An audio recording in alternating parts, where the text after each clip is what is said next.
আজকে দই লস্যি বানাবো। 600 গ্রাম টক দই নিয়ে নিয়েছি। এবার এর মধ্যে চিনি মিশিয়ে নেব 4 চামচ।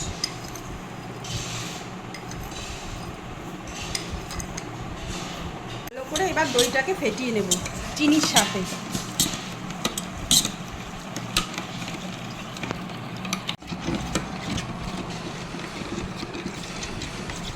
পরিমাণ মতো বিট নুন দিয়ে দিলাম,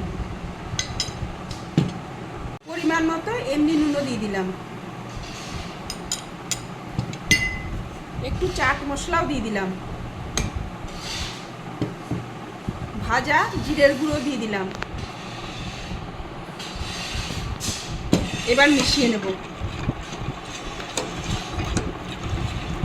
কয়েকটা বরফের টুকরো দিয়ে দিলাম। তৈরি হয়ে গেল দই লস্যি। এইবার গ্লাসে গ্লাসে সার্ভ করে নেব।